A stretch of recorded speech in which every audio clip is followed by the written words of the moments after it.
یہ بات یہ نصیب رکھیں کہ امیر اہل سنت کو ستارہ امتیاز دینا یہ آپ کی خواہش تو ہو سکتی ہے، لیکن اس کا حصول امیر اہل سنت دامت برکاتہم العالیہ کی خواہش کبھی نہیں ہو سکتی، کیونکہ وہ دنیا کے اس ستارہ امتیاز کے حصول کے لیے نہیں بلکہ اللہ تعالیٰ کی رضا کی خاطر کام کرتے ہیں۔ اور اللہ تعالیٰ نے آپ کو جو ستارہ امتیاز سے نوازا ہے وہ بیان کرنے کی ضرورت نہیں، کیونکہ وہ بیان نہیں نظر آتا ہے۔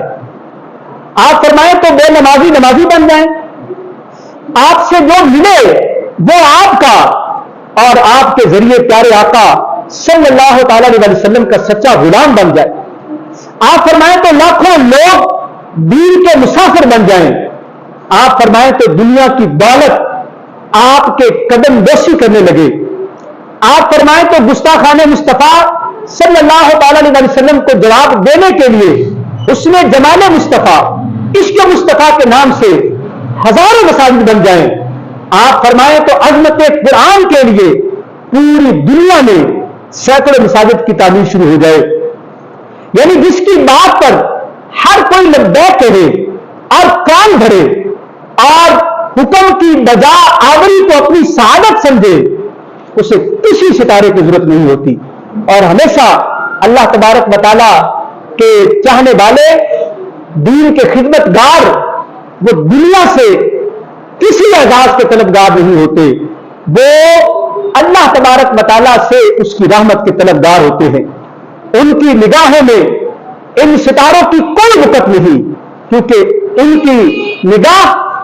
مصطفیٰ صلی اللہ تعالی علیہ وسلم کے کرم پر ہوتی ہے، اور وہ آقا علیہ الصلوۃ والسلام کی غلامی میں اس طرح سے ناز کرتے ہیں کہ ان کے سامنے تاج شاہی بھی حقیر ہوتا ہے، کیونکہ حضور صلی اللہ تعالی علیہ وسلم کی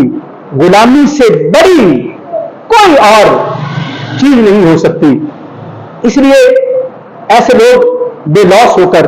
اللہ تبارک و تعالیٰ کے دین کی خدمت کرتے ہیں، اور وہ دنیا میں کسی عہدے، کسی امتیازی رواداری اور اس طرح کی اور چیزوں کے وہ بالکل خواہش مند نہیں ہوتے۔ اس لیے ایک شاعر نے ایسے لوگوں کے بارے میں یوں کہا کہ تخت سکندری پر وہ تھوکتے نہیں ہیں، تخت سکندری پر وہ تھوکتے نہیں ہیں، بستر لگا ہوا ہے جن کا تیری گلی میں، بستر لگا ہوا ہے